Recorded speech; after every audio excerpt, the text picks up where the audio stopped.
project number 6. What I want you to do here, first make a script that makes 10 parts fall from the sky when a person types rain. The note, give the parts a random position.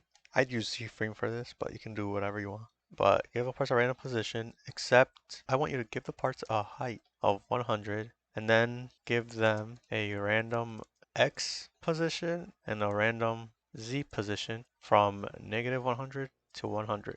And you should be using C-frame for this. So go ahead and pause the video and try it on your own, and then I'll show you my version of it.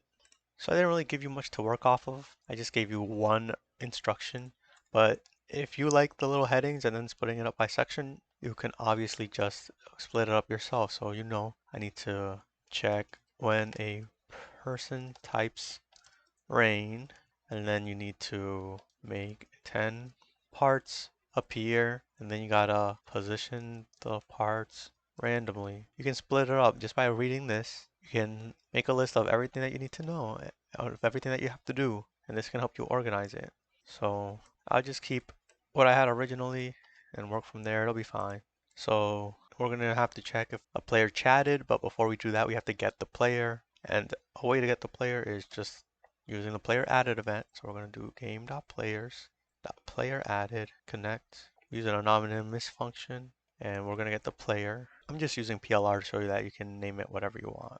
r.chatted. When the player has chatted, I want to use a function. Anonymous again. We'll name it MSG capital M just to show you that it can be whatever you want again. And now we have to check if the player types rain. So if message is equal to rain, then the problem with this is that the player has to type in capital R rain. If they type in rain like this, it's not going to work. But if we don't want capitalization to matter, we can make this into lowercase. Remember that the message is whatever the player typed, and doing this method will make it lowercase.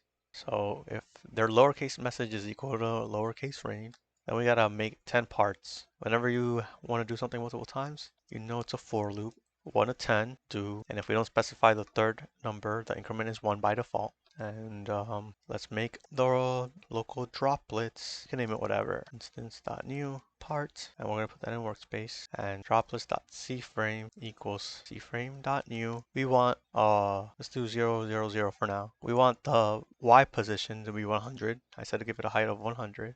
I want the X and the Z to be random numbers, negative 100 to 100. And remember, we do random numbers by using math.random, and then the lower number and the bigger number. And then we can just copy and paste that here. If some of you guys are really good at remembering things, you might remember that I said that using math.random seed of tick helps the randomness feel a little bit more random. So let's go ahead and test this out and see if it works.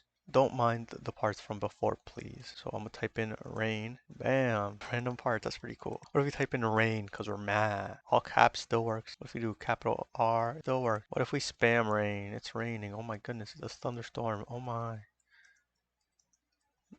Survive the natural disaster. Who? We got this game. This game is way better. It's not. So this is the end of the intermediate section. I hope you've been learning in an engaging way and having fun along the way too. And I appreciate you for making it this far. At this point, we're just about 2/3 of the whole thing done. So let's go ahead and finish this last advanced section.